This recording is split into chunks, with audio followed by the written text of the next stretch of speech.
Hey, welcome back. This is Cavallo from datingadviceguru.com. I got a really big question for you.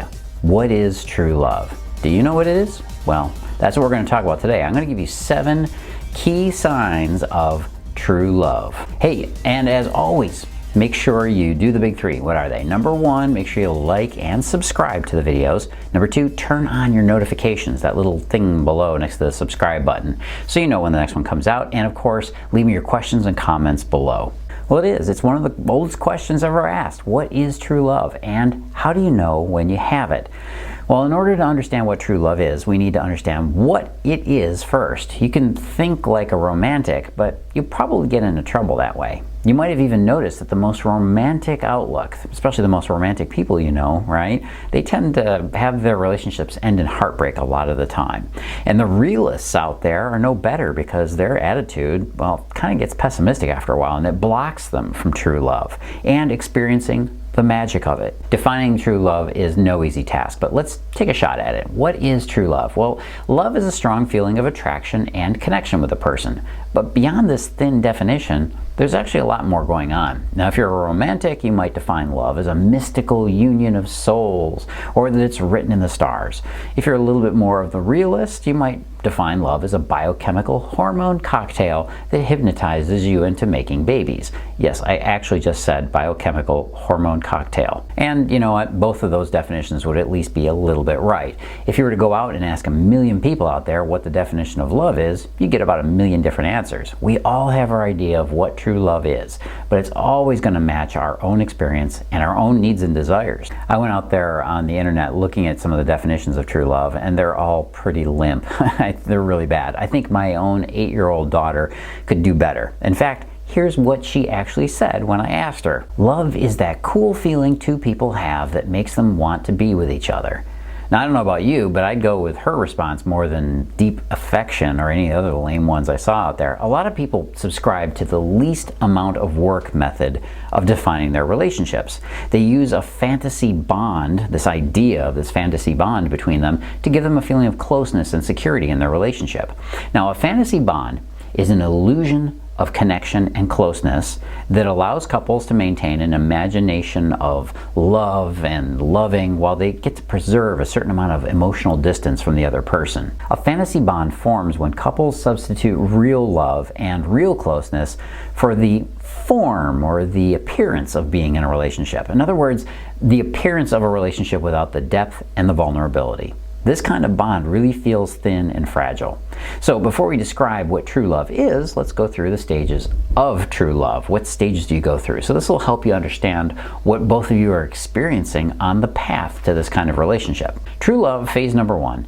Attraction. This is the first stage where we realize there's a spark, there's some feeling between us. Now, this could happen in the first few seconds of making eye contact across a dance floor, or it might happen years later in a relationship when you suddenly see your friend in a different light. Maybe his personality grows on you and you realize, well, you got some really strong and deep feelings for him.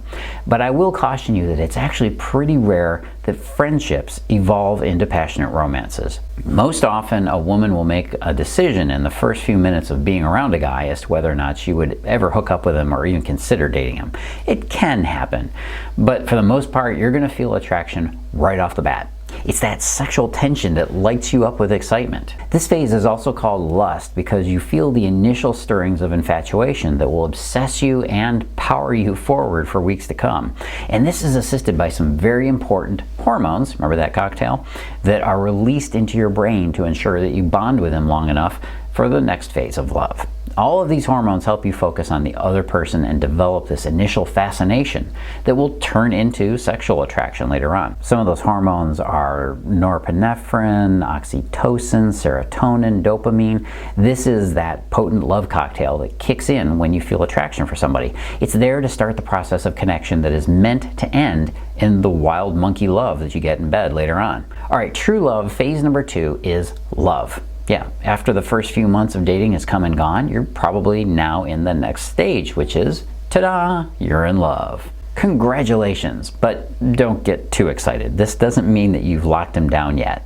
You still need a few more things to add into the equation. This particular love phase is the place in your relationship where you know that you have a solid connection with them. It's not so fragile anymore, and your emotions are growing stronger every day. You now have a connection that feels more stable between you two.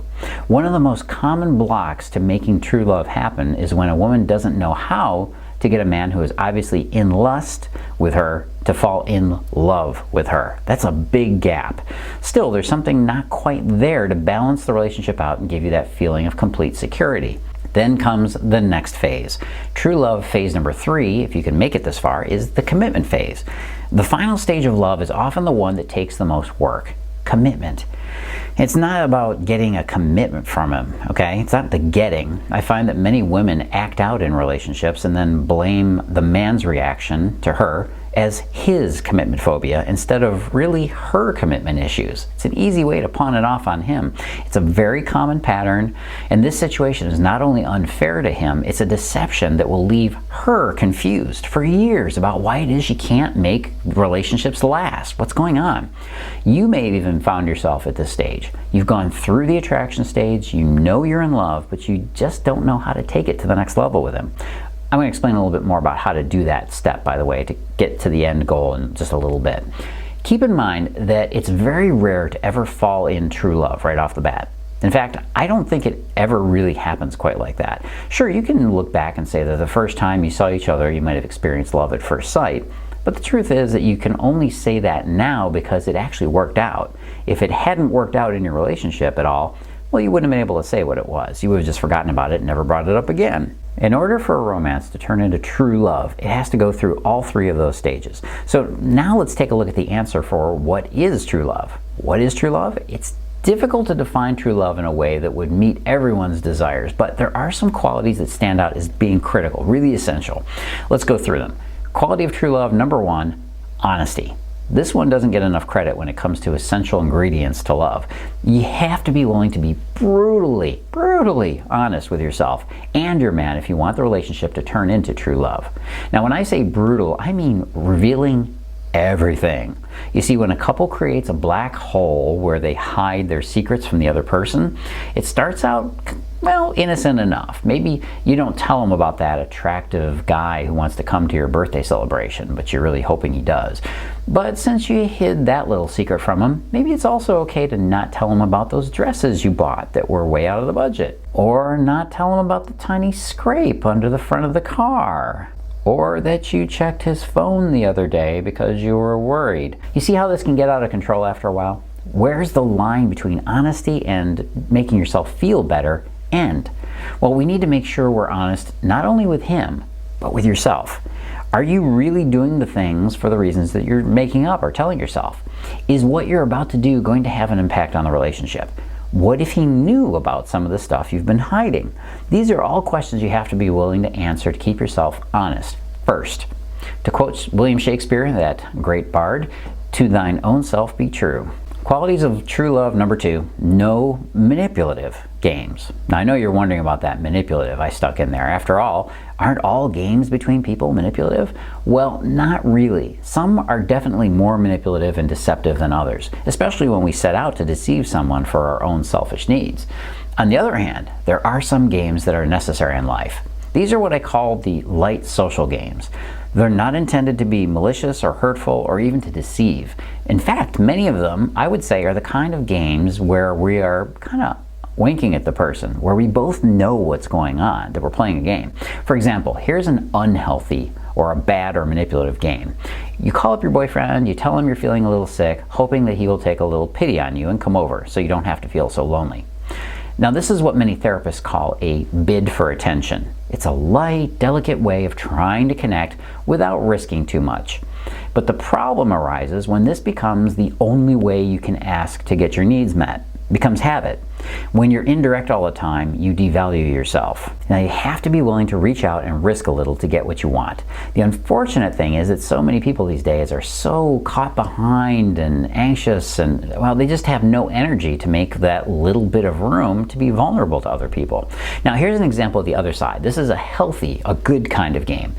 You call up your boyfriend and you tell him you're feeling a little frisky. He asks you if you want him to come over. Then you use your little baby girl voice and say, I don't know. He gets this, he understands this is your code word for, I need a little nurturing. And he tells you he'll be over in a little bit. Now, you might think that that is manipulative, that it's a head game, but it's actually not malicious. And it's especially healthy if there's some discussion in advance. In fact, the only thing you really need to do is simply tell your boyfriend what these code words are, like the little baby girl voice means, I need nurturing. Whatever it is that makes you feel a little bit needy. It makes it easier for you to put out your bids if he understands the code words, right? There you go. And you'll get those bids for attention and love, you'll get them met. Qualities of true love, number 3, mutual respect. You know you need respect, and you may even know he needs respect. Probably more than you know, by the way. But for some reason, mutual respect is missing from a lot of people's relationships. You gotta put respect at the top of your list as far as necessary relationship ingredients. And here's why. Men consider respect to be one of their top needs. I mean, it's like way up there on that list. Now, I'm sure you want it too, but it's not addressing the same core need for you as it does for him. Men look at respect as the true indication of how much he's wanted and appreciated in your relationship. Men sense on a certain level that they are very replaceable in a relationship. Besides the uniqueness of himself, you could find most of the things in him in other guys pretty easily, right? So he steps up his game to help you, to give you what you need. And yes, he really does want to support you, even when he's threatened by the very same thing you want his support on. I like to say you gotta give good respect, because it's one of the reasons a guy will leave or be unfaithful to you, and it's pretty easy to fix. Qualities of true love, number 4, positive focus. It might sound kind of weak, but the reality is that positivity always works better than negativity. It's a fact of life. And when it comes to your relationship, you have to have a natural desire to focus on the strengths of your man and your relationship. You're not focused on their flaws or all the things you'd like to change about them. You have to keep a strong focus on the positive parts of your relationship. The truly unfortunate situation is when I hear that a client is overlooking real faults like verbal abuse or abusive neglect. This is the distorted version of being positive, where the person making the excuses is afraid to really own the situation that they're in, and they try to paint it as being something good and healthy when it's obviously not. Please don't ever let a false positivity in your relationship cloak the really bad stuff he's doing, okay? Just keep a balanced view of the complete terrain of your relationship. And of course, keep Carlos around as your compass as you journey into the terrain of that relationship. Qualities of true love, number 5, making it better. There's a Japanese philosophy in business called Kaizen. It's this idea that you can make a few small improvements to a system and you'll get huge results in both quality and efficiency. Well, I know it sounds kind of businessy there, but you can also do the same kind of Kaizen thing in your relationship. It's very easy to make a few small little tweaks and adjustments to your love relationship and feel an incredible level of passion with your man. You might be wondering right now, what are those improvements? But there's actually something even more important that you have to start out with. The first, most important part is that you have the attitude of wanting to improve your relationship. Call it your Kaizen attitude. Even if it's only in small ways, you have to devote yourself to that purpose.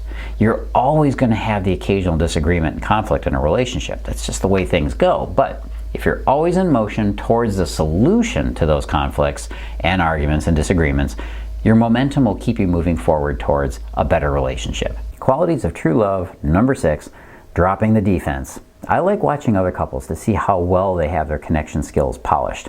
And I also watch for the things that these couples have in common. One of the things that stands out that in strong relationships, the ones that I see anyways, neither person in the relationship is constantly defending themselves to the other person. They let go of their sensitivities to understand that they're never being intentionally attacked by their partner. They get that. They know that if they keep their defenses up, they'll never really get beyond an illusion of love. Remember that fantasy bond? So keep your relationship alive and thriving by letting go of this need to defend yourself all the time. If your partner is really attacking you, set them straight or send them packing. But if they're just telling you the truth, your resistance will just look like denial. Keep your defenses down and choose a man that wouldn't ever dream of attacking you. Qualities of true love, number 7, see it from the mirror. The mirror of our relationship is always our partner. So when you're looking at yourself and your relationship from his point of view, you're going to have the perfect mirror of your relationship, and you'll always know exactly what to do. Now, the tricky part is that it's so difficult for most people to let go of their own point of view for another person's. We get wrapped up in ourselves, so wrapped up that we forget about how the other person might be feeling. And if our feelings are activated, watch out. It's going to shut down the other person completely. If you get angry or excited, it's going to be really tough to see things from another person's point of view. If you can keep your awareness open to what his intentions actually are instead of what you need them to be, you're going to stay connected to your relationship. You won't get lost in your own headspace, and he will respect you so much more for it. So you have to do your best to keep your mirror clear when it comes to seeing your man. If you can really see things from his perspective, you'll know exactly where you stand with him. You see, true love doesn't just happen. You have to know what to look for and how to grow it in the relationship you have. Very few women have ever started out in true love, no matter how much that guy might have felt like your soulmate when you first met him. If you hope to have true love just fall in your lap, you're at risk of taking the lazy person's approach to romance. And what will happen is that the stars will never align when you're sitting back on your bum and thinking that you can just expect the cosmos to give you gifts for no reason. You're not giving off the right energy to get the universe to work with you. Remember, love is a verb. It's an action you take. It's not a thing you possess. And if you want to create that kind of fairy tale, that romance that you want, that's true to you, you got to know how to read him. You got to know what is going on inside him. You got to be able to see that mirror. The mirror he's holding up to you in your relationship is critical for you to see if you're going to be successful and really get him to desire you in true love.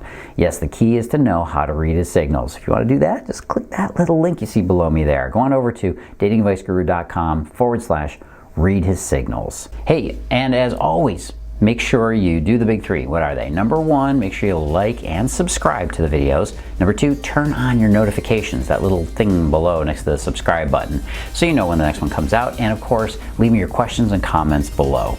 And if you want to find out the rest of this topic, go to the site, go to datingadviceguru.com and read the complete article. I covered most of it here, but the rest of it's there.